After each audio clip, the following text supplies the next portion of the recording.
할렐루야. 네, 반갑습니다. 오늘 이사야 41장 1절부터 10절까지의 말씀을 가지고 하나님께서 우리에게 어떤 말씀을 주시는지, 하나님은 어떤 분이신지 우리가 온전히 예배하기를 소원합니다. 오늘 말씀의 제목은 너를 구원하리라, 너를 붙들리라 라는 제목으로 우리가 말씀을 살펴보기를 소원합니다. 여러분들 잘 아시는 것처럼 우상은 절대로 미래를 예언할 수 없습니다. 왜 그렇습니까? 우상은 살아있는 것이 아니기 때문이죠. 오로지 우리에게 미래를 예언할 수 있고 보여주실 수 있는 분은 우리 하나님, 말씀을 주실 수 있는 분은 우리 하나님인 줄 믿습니다.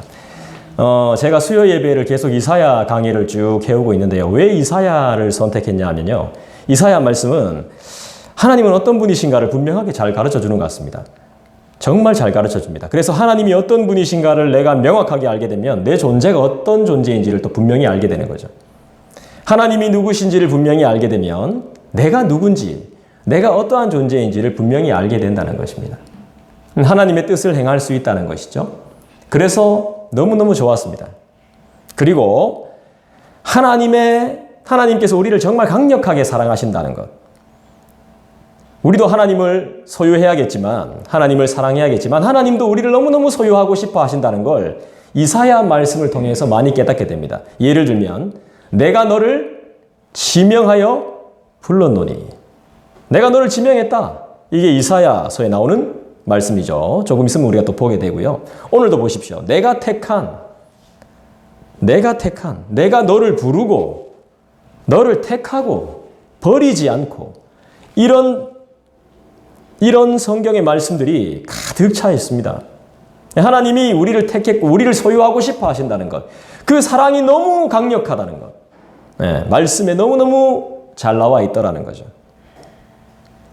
여러분, 질문 하나 드리고 싶습니다. 하나님은 범죄자를 사용하실까요? 사용하시지 않을까요? 하나님은 죄인을 사용하실까요? 사용하지 않으실까요? 하나님은 죄인도 사용하시죠. 하지만 그를 인정하지는 않습니다. 하나님은 뭐든지 사용하시죠. 우리가 예상 못하는 모든 것들을 하나님은 사용하세요. 하나님은 그래서 뭐든지 하실 수 있는 분이죠. 하지만 하나님이 인정하시지는 않는다는 것이죠. 일을 한다고 해서, 바른 일을 한다고 해서 하나님이 다 인정하는 건 아닙니다. 우리는 하나님의 인정을 받기 위해서 하나님의 택함받은 족속으로서 무슨 일을 해야 되겠습니까? 하나님은 오늘 재판장의 모든 나라를 부르시고 계십니다. 동방에서 한 사람을 세워서 모든 나라를 심판할 것을 말씀하고 있습니다. 또 하나님만이 역사의 주인이시며 세상의 운명이, 세상의 모든 것들이 하나님의 손에 달려있다고 말씀합니다. 지금 이 상황은 이제 이스라엘이 앞으로 듣도 보지도 못했던, 들어봤겠죠. 그렇게 강대국이 아니었던, 지금 현재의 강대국은 아수르거든요. 이스라엘이 두려워하는 나라는 아수르입니다. 그런데 전혀 뜻밖의 나라인 바벨론의 포로가 됩니다. 바벨론이 굉장히 강해졌거든요. 그 포로가 됩니다. 포로가 돼서 힘들어하는 시기입니다. 자, 이 당시에는 어떻습니까? 이 시대, 이사야 시대에는, 이사야가 선지자로 활동하던 시대에는 신들의 전쟁이었잖아요. 나라의 힘이 세고가 아니라 그 나라가 지면 그 나라가 섬기고 있는 신이 지는 겁니다. 이스라엘이 져서 포로가 됐기 때문에 하나님은 힘이 없는 신인 거예요. 그 신이 지금 말씀하고 있는 거예요. 힘이 없다라고 생각하는 신이 지금 말씀하고 있는 겁니다. 여러 나라들은 우상의 힘으로 하나님의 심판을 피해보려고 하지만 소용이 없습니다. 하나님에 대해서 잘 모르는 거죠. 자기 신을 막 끌어대서 하나님의 심판을 피해보려고 하고 자기 신들이랑 똑같은 줄 아니까, 힘이 없다고 생각하니까 피해보려고 합니다. 그렇지만 소용없죠. 그리고 하나님은 포로된 이스라엘을 회복시킬 거라고 분명하게 말씀하고 있습니다. 첫 번째 출애굽 때 누구를 사용하셨습니까? 모세를 사용하셨죠. 자, 이제 이번에 두 번째 출애굽입니다. 출바벨론이죠. 그죠? 바벨론. 이때는 하나님이 누구를 사용하십니까? 전혀 여러분들이 듣도 보도 못한 사람을 사용하세요. 하나님이 누구를 사용하실지 몰라요. 그래서 그 누구도 우리는 무시해서는 안 돼요. 하나님은 어떤 사람을 어떻게 준비시키고 어떻게 예비시키고 있는지 모르기 때문이죠. 저도 사람들을 평가해요. 딱 보고 판단합니다. 아직 안 되겠다. 아직 안 익었다. 고생 많이 하겠다. 이거 정말 교만한 생각입니다. 우리는 자꾸 내 느낌을 가지고 이야기합니다. 근데 하나님은 그렇지 않습니다. 왜 자꾸 내 느낌으로 하나님의 모든 일들을 판단합니까? 자, 바벨론에서부터 다시 시온으로 돌아옵니다. 이때 누구를 사용하십니까? 성경에서. 첫 번째 출애굽 때는 모세를 사용하셨죠. 잘 훈련된 모세를 사용했습니다. 믿음이 있었던, 그리고 잘 알려진 그런 사람을 사용하죠. 하지만 이번 경우는 다르다는 것입니다. 하나님은 그 누구도 어떤 사람도 사용할 수 있습니다. 어떤 사람도 인정해 줄 수 있습니다. 우리가 보기에는 아닌 것 같은데 그 사람은 준비된 사람인 것이죠. 왜냐하면 하나님이 택하셨기 때문에. 교회도 마찬가지죠. 우리 가정도 마찬가지입니다. 1절 한번 볼까요? 섬들아 내 앞에 잠잠하라. 민족들아 힘을 새롭게 하라. 가까이 나아오라. 그리고 말하라. 우리가 서로 재판자리에 가까이 나아가자. 하나님이 제일 처음으로 하시는 말씀이 뭡니까? 잠잠하라 말씀하죠. 왜 잠잠하라고 할까요? 그리고 언제 말해야 됩니까? 우리는 잠잠해야 될 때가 있고 말해야 될 때가 있습니다. 하나님이 가르쳐 주실 때까지 기다려야 되는 겁니다. 성경은 분명히 우리에게 말씀해 줍니다. 섬들아 내 앞에서 잠잠하라. 모든 민족들아, 여기서 말하는 섬은 나라를 말하는 거겠죠. 민족들은 세상 모든 나라를 말하는 거겠죠. 다 잠잠해야 되는 것입니다. 하나님의 재판장에 하나님 앞에 모여들었을 때는 다 잠잠하고 있어야 됩니다. 그리고 말하라고 할 땐 말해야 되죠. 그리고 뭐라고 말씀하죠? 우리가 서로 재판자리에 가까이 나아가자. 재판장이 누굽니까? 심판하시는 분이 누굽니까? 바로 우리 하나님이시죠. 우리 하나님은 심판하시는 분이십니다. 내 생각대로 내 느낌대로 하는 거 하나님께서 그렇게 기뻐하지 않습니다. 심판의 때에 반드시 물을 겁니다. 재판장이 되신 하나님은 모든 민족을 그 재판정으로 불러 모으십니다. 누가 세상을 참으로 다스리는 자인지 알아보자, 토론해보자 이렇게 말씀합니다.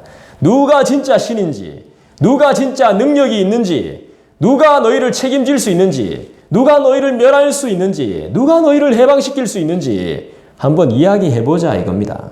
참신이 누군지 토론해보자. 초청하는 거죠. 하나님께서 모임을 주관하십니다. 토론의 장을 여십니다. 토의의 장을 여시죠. 이야기 한번 해보자는 겁니다. 2절은 뭐라고 말씀하고 있죠? 누가 동방에서 사람을 일깨워서 공의로 그를 불러 자기 발 앞에 이르게 하였느냐? 누가 한 사람을 준비시키고 있느냐?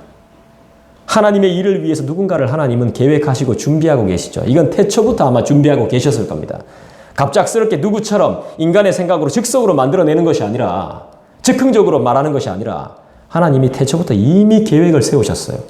이스라엘을 위해서, 이스라엘의 해방을 위해서, 이스라엘의 자유를 위해서, 우리의 자유를 위해서, 우리의 구원을 위해서 누군가를 준비해 두셨다는 것이죠. 열국을 그의 앞에 넘겨주며 그가 왕들을 다스리게 하되 그들이 그의 칼에 티끌 같게 그의 활에 불리는 초계 같게 하며 열국을 그 앞에 준답니다. 열방을, 모든 나라를 그 앞에 다 무릎 꿇게 한답니다. 넘겨준답니다. 그 사람이 왕들을 다스린답니다. 누구겠습니까? 누가 딱 떠오르지 않습니까? 그리고 그의 칼에 티끌 같게 될 겁니다. 활에 초계같이 될 겁니다. 그게 누굴까요? 하나님이 예비해 두셨다는 겁니다. 그런 사람을 예비해 두시고 그런 교회를 예비해 두신 줄 믿습니다. 이 어려운 시대에, 이 어려운 상황에, 정말 무시무시하고 위협적인 상황 속에서 하나님은 그래도 누군가를 예비하시고 누군가를 준비시키시고 어느 교회를 그렇게 예비하고 가시는 거죠.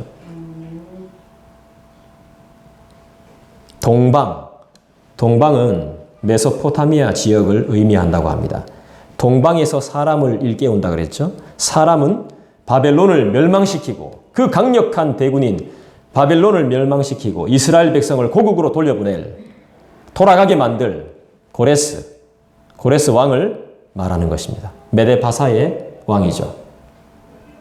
하나님은 이 온 세상을 다스리는 참된 왕이시기 때문에 고레스를 앞세워서 열국을 다스리게 하시고 하나님의 백성을 해방시켜 주십니다.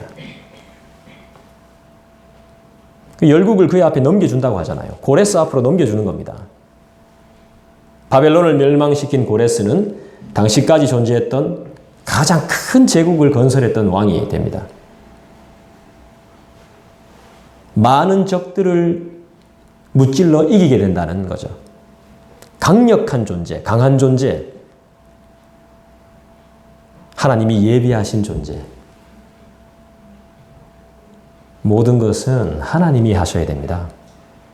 모든 것은 하나님이 허락하셔야 됩니다. 내가 아무리 계획을 세우더라도 하나님이 하셔야 됩니다. 내 계획은, 내 생각은 완전하지 않습니다. 내 느낌은 맞을 때도 있지만 안 맞을 때가 굉장히 많습니다. 그래서 하나님이 하셔야 됩니다. 그래서 미련스럽게 하나님이 하시도록 기다려야 됩니다. 이때까지 하나님이 아닌 나의 열심으로 살아오셨다면 이제 주님 의지하시기를 부탁을 드립니다. 3절 보겠습니다. 그가 그들을 쫓아가서 그의 발로 가보지 못한 길을 안전히 지났나니 가보지 못한 길을 그가 그의 발로 가보지 못한 길을 안전히 지났다고 했습니다. 저는 어렸을 때는 두려움 없이 아무거나 막 했었습니다. 해보고 싶은 것도 많았고 할 수 있는 것도 많았고 많이 해봤습니다. 그렇지만 조금씩 나이를 먹어가면서 생기는 마음이 뭐냐 하면 두려움인 것이죠. 익숙함에서 벗어나는 게 굉장히 두렵습니다. 길도 저는 익숙한 길만 갑니다. 새로운 길을 가는 게 두려울 때가 많습니다. 그런데 가보지 못한 길 하면 어떤 길이겠어요? 전혀 모르는 길이죠. 헤맬 수밖에 없는 길입니다. 가보지 않았기 때문에. 잘 모르는 길이기 때문에. 그런데도 그곳을 어떻게 지난다고 합니까? 안전히 지난다고 하죠. 이건 누구의 도움으로 가능할까요? 우리 하나님은 이런 분이십니다. 우리 하나님이 이런 분이시라는 걸 성경은 오늘 잘 말씀해 주고 있는 것이죠. 고레스는 하나님이 강력한 힘과 권세를 주셨습니다. 고레스 왕한테. 그래서 이전에 지나보지 않은 길을 갈 때에도 아무런 방해를 받지 않고 안전하게 정복하면서 갈 수 있는 것이죠. 정복을 완성하면서 갈 수 있는 것입니다. 우리도, 우리 교회도 이런 일을 체험해 봐야 됩니다. 말씀이 실제로 일어나는 것들을 체험해 봐야 됩니다. 주님이 강권적으로 역사하시는 걸 우리가 기도로 체험해 봐야 돼요. 내 발로 가보지 못한 길, 익숙하지 않은 길. 하지만 그 길을 지날 때도 하나님은 우리에게 확신을 주시죠. 그래서 우리는 인내할 수 있습니다. 더 참아낼 수 있습니다. 우리는 더 기다릴 수 있습니다. 하나님이 우리에게 분명한 말씀을 주셨기 때문에. 그리고 하나님이 하나님의 손으로 이루신다는 것을 우리가 알기 때문에. 그러면서 4절은 뭐라고 말씀합니까? 이 일을 누가 행하였느냐? 누가 이루었느냐? 이 모든 것들을 누가 행했고 누가 이루어 놓았느냐? 누가 처음부터 만대를 불러내었느냐? 나 여호와라. 처음에도 나요. 나중 있을 자에게도 내가 곧 그니라. 이렇게 말씀합니다. 하나님께서 분명하게 말씀하시죠. 누가 처음부터 만대를 불러내었느냐? 인간의 역사는 하나님의 결정과 뜻에 따라서 시작된 것입니다. 하나님의 결정과 하나님의 뜻에 따라서 이 모든 것들이 시작되었습니다. 이 세상은. 하나님만이 역사를 그의 뜻대로 이끄시는 주인임을 보여주는 것이죠. 인간이 모든 것을 주장했더니 지금 모든 것이 아파요. 모든 것이 힘들어요. 큰일 났어요. 이제 그만해야 돼요, 인간은. 하나님이 하셔야 되는 거예요. 하나님은요, 이스라엘의 그냥 민족 신이 아니에요. 모든 나라, 모든 사람의 참 신이 되시는 유일하신 분이시죠. 5절 보십시다. 이 말씀을 듣고 섬들이 막 보고 두려워합니다. 땅끝이 무서워 떨면서 함께 모여옵니다. 6절에 뭐라고 말합니까? 각기 이웃을 도우며 그 형제에게 이르기를 너는 힘을 내라 하고 막 5절에서 섬들 다른 나라들이 막 두려워하는 거예요. 하나님이 말씀하시니까 다른 나라의 신들이 막 두려워하는 겁니다. 땅끝까지 무서워합니다. 그래서 막 신들끼리 모이는 겁니다. 각 민족들이 막 모여요. 모여서 뭐라 그럽니까? 서로가 서로를 도우면서 뭐라 그래요? 자, 힘내자. 쓰러지지 않게 우리 힘내자. 자기들끼리. 이 하나님의 역사인 거죠. 가짜 신들이 막 겁을 내는 겁니다. 민족들이 겁을 내는 거예요. 그러면서 뭐라고 말해요? 7절에 목공은 금장색을 격려하며 망치로 고르게 하는 자는 매질꾼을 격려하며 이르되 땜질이 잘 된다 하니 그가 못을 단단히 박아 우상을 흔들리지 아니하게 하는도다. 우상은 이런 존재입니다. 사람이 튼튼하게 못 박지 않고 기름칠 안 해주고 금칠 안 해주면 아무 소용이 없는 철, 나무 토막, 쓰러지는, 받침대 없으면 쓰러지는, 못 안 박아주면 쓰러지는 그런 조각품들에 불과한 것들입니다. 인간이 결국엔 돌보아줘야 됩니다. 인간이 의지하기 위해서 우상을 만들어 놨는데 결국에는 인간이 우상도 신경 써야 되는 판국입니다.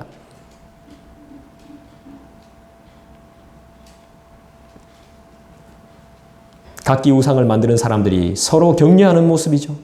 하나님의 심판을 받게 된 나라가 서로 힘을 합쳐서 위기를 이겨내려고 애를 써봤자 됩니까? 되지 않죠. 이들의 시도는 아무 소용도 없습니다. 하나님 앞에서. 우리도 마찬가지입니다. 하나님 없이 뭔가를 시도해 보려고 하면 아무 소용 없는 겁니다. 기도보다 앞서면 안 돼요. 위기 앞에서 이들은 우상이 그들을 도울 거라고 우상을 정죄합니다. 그리고 우상을 견고하게 세우려고 합니다. 그렇지만 어떻게 됩니까? 하나님만이 참신이시기 때문에 우상을 의지하는 태도는 전부 헛수고가 되고 마는 거죠. 우리한테도 우상이 있습니다. 반드시 있습니다. 이걸 빨리 잘라내야 돼요. 아니면 하나님 역사 안 해요. 여러 가지로 노력을 다해보지만 하나님의 힘을 막을 수는 없습니다. 하나님이 안 되게 막아버리면 아무리 좋은 것도 안 됩니다. 절대로 될 수 없습니다. 이때까지는 잘 됐을지 몰라도 앞으로는 안 되는 거예요. 8절에 볼까요? 그러나 나의 종 너 이스라엘아 내가 택한 야곱아 나의 벗 아브라함의 자손아 그러나 어려움이 있을지라도 그러나 너희들은 어렵지 않을 거야. 내가 너희들을 도와주고 있기 때문에 나의 종 너 이스라엘아 내가 택한 야곱아 그리고 나의 친구 아브라함의 자손아 여기에 우리 포함되어 있지 않겠습니까? 네, 우리가 여기 포함되어 있어요. 한 사람을 세 가지의 의미로 부르는 거예요. 너는 내 종이고 너는 내가 택했고 너는 내가 선택했어. 응? 그리고 너는 내 친구야. 이렇게 말씀하시는 거예요. 하나님은 이스라엘을 또한 우리들을 이렇게 여러 가지 이름으로 불러요. 내 딸, 내 아내, 내 신부, 내 아들, 내 친구. 이렇게. 그래서 우리가 어떤 존재인지를 깨우쳐주는 우리의 정체성. 하나님의 자녀이자 하나님만 의지하는 능력 있는 존재. 우리의 정체성을 천국 백성, 이 정체성을 다시 한번 가르쳐 주는 거예요. 아, 내 종. 그 누구도 넘볼 수 없는 내 종. 그리고 나의 선택된 자, 내 친구, 둘도 없는 내 친구.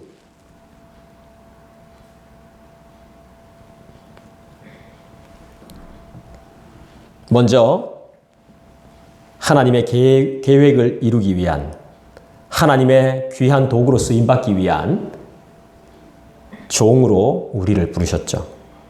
그리고 다음으로 어떻게 부르셨습니까? 하나님에 의해서 선택된 존재. 그 다음에 어떻게 해요? 하나님의 친구이며 복의 약속을 받은 아브라함의 자손으로 우리를 부르셨습니다. 그러니까 한마디로 말해서 우리는 상속자입니다. 상속자. 하나님 나라를 상속하게 될 사람들.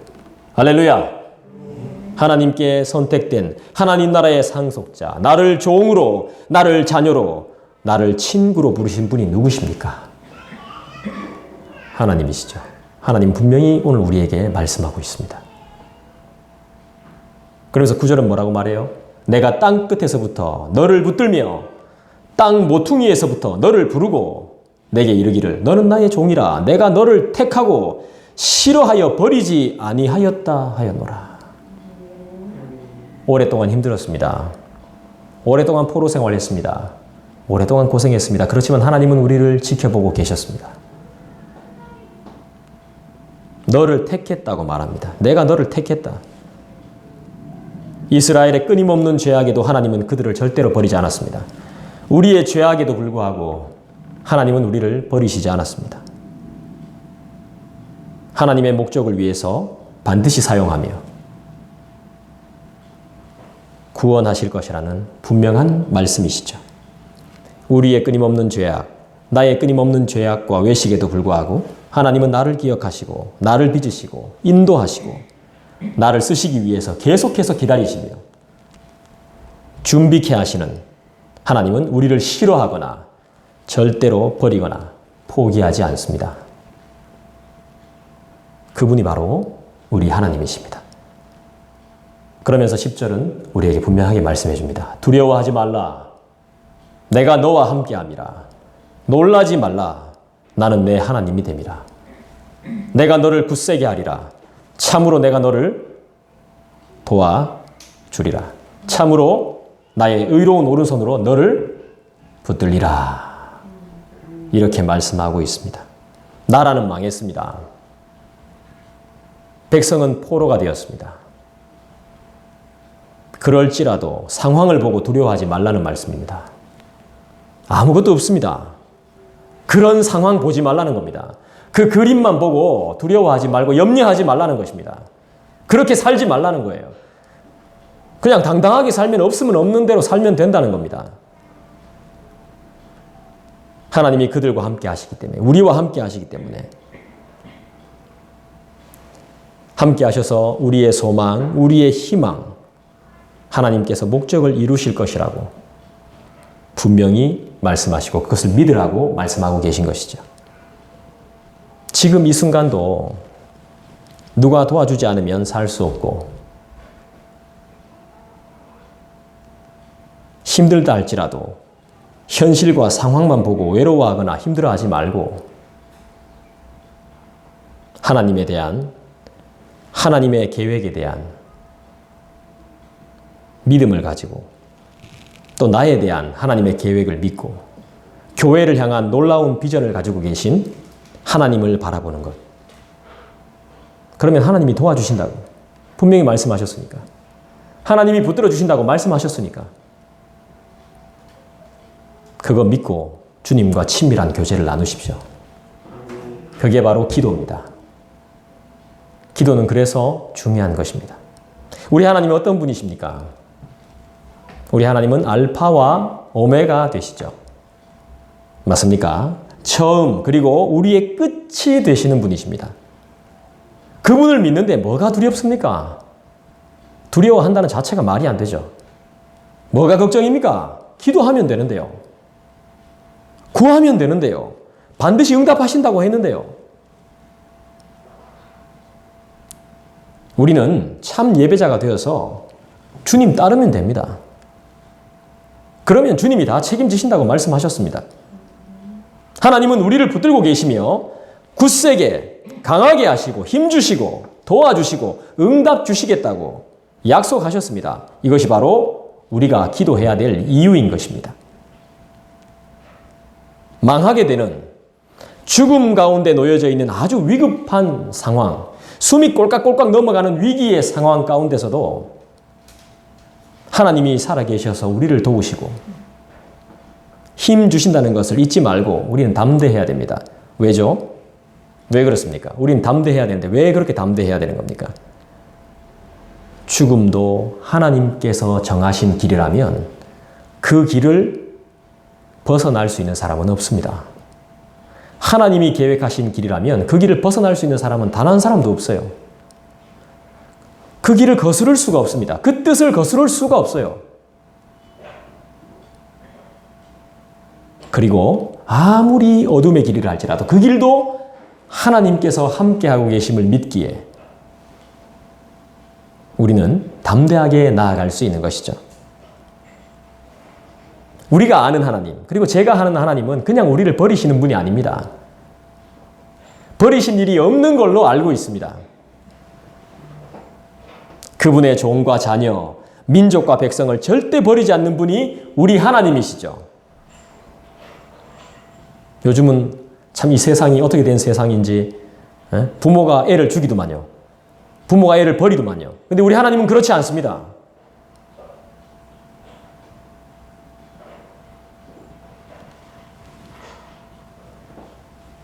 하나님이 어떤 분이신가라고 제가 누누이 묻죠. 말씀을 전할 때마다 누누이 묻습니다. 그걸 늘 생각하시라고. 하나님은 어떤 분이신가? 하나님은 어떤 분이십니까? 오늘 본문을 통해서 말씀하시는 우리 하나님은 도대체 어떤 분이십니까? 계속 질문합니다. 제가 그 질문을 드리는 이유가 있습니다. 그분을 아는 사람은 절대로 평안을 잊어버리지 않습니다. 절대로 급하지 않아요. 평안을 잊어버리지 않습니다. 평안이 있어요. 평안이 유지돼요.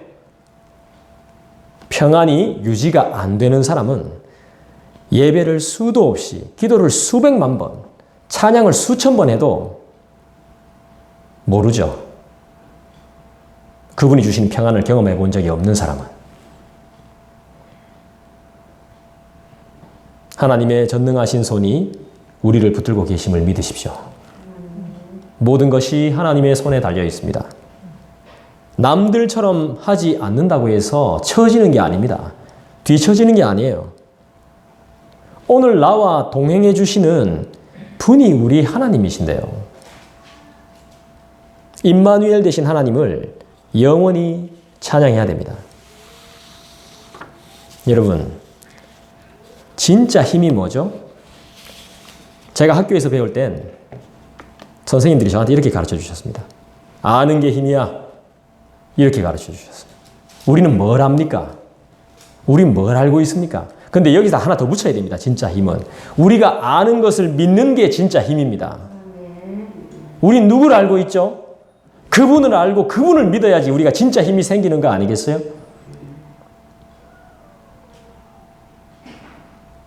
하나님을 알고 있습니까? 그것이 힘입니다. 주님을 믿습니까? 그것이 힘이에요. 할렐루야. 그게 바로 능력이죠. 우리의 힘과 능력은 바로 믿음이에요.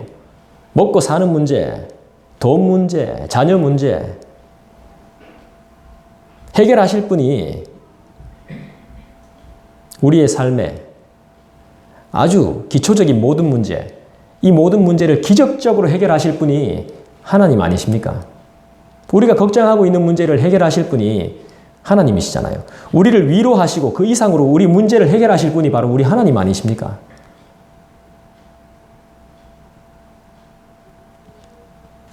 그걸 해결할 힘이 그분께 있다는 것을 제발 믿고 예배자로 바로 서시기를 주님의 이름으로 부탁드릴게요.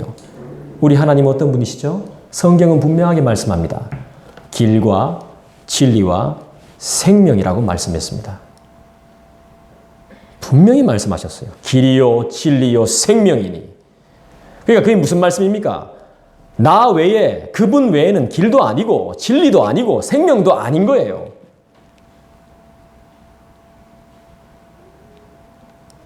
주님만 길이고 주님만 진리고 주님만 생명인 거예요. 다른 건 길 아니에요. 진리 아니에요. 생명 아니란 말이에요. 하나님만 믿고 따라오라, 따라가자 이 말이죠. 하나님만 의지해야 된다고 말하고 있는 것이죠. 왜죠? 우리는 문제가 너무 많거든요. 생각이 너무 많거든요. 할 필요도 없는 것들, 그런 걸로 골치가 아프거든요. 두렵고 걱정되고 염려가 되는 부분이 너무 많거든요. 이럴 때 우리는 주님을 생각해야 돼요. 우리 하나님 어떤 분이신가? 그래, 맞아. 그분이시지. 그분을 생각해야 돼요. 다른 방법은 없습니다.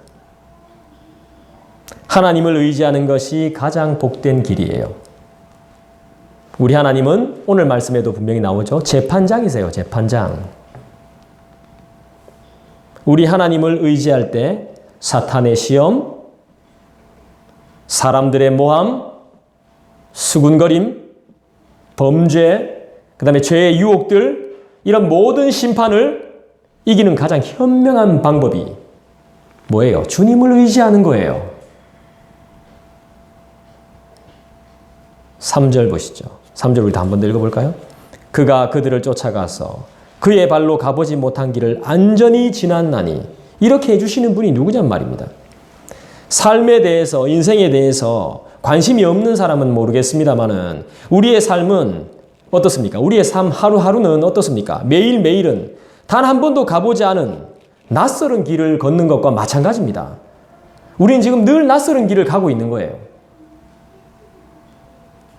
그래서 뭐가 필요합니까? 안내서가 필요해요. 약도가 필요해요. 지도가 필요해요. 설명서가 필요해요. 매뉴얼이 필요해요. 우리한테는. 그 모든 게 뭐죠? 바로 지금 우리가 가지고 있는, 우리가 사랑하는 하나님의 말씀 아닙니까?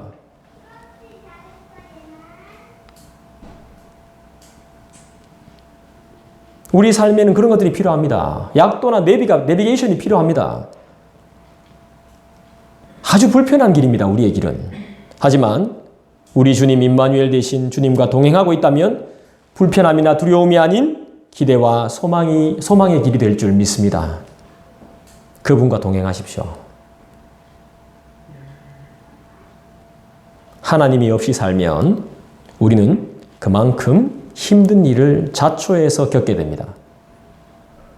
그리고 부끄러움도 당하게 됩니다. 더 가지려고 하니까 힘든 겁니다. 자꾸 경쟁하니까. 왜 그런지 모르겠습니다. 조금 덜 가지는 게 복입니다.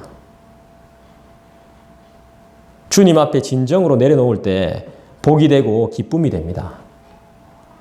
옷 자꾸 더 가지려고 하고, 돈 더 가지려고 하고, 살림살이 자꾸 더 가지려고 하고, 교인수 자꾸 늘리려고 하고. 이 큰일입니다, 이거. 이건 복된 일이 아닙니다. 이거 신경 쓰다가 세월이 순식간에 지나가요. 왜 그랬나 싶어요. 그러니까 주님 앞에 섰을 때 주님 뭐라 하실까요? 너 뭐 하다 왔어? 이렇게 물으실까요, 하나님이? 우리 하나님 그렇게 안 물으실 거예요. 제가 아는 하나님은 그렇게 물으실 분이 아니에요. 너 뭐 가지고 왔어? 이렇게 물으시는 분이 아닙니다, 우리 하나님은. 제가 아는 한, 제 짧은 소견에는 그렇습니다. 너 이때까지 뭐 했어? 이렇게 묻는 분이 아니시라고요.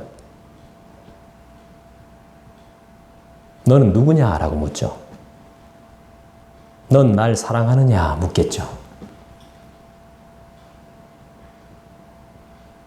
길과 진리와 생명 되신 그분을 의지하세요. 본문의 말씀과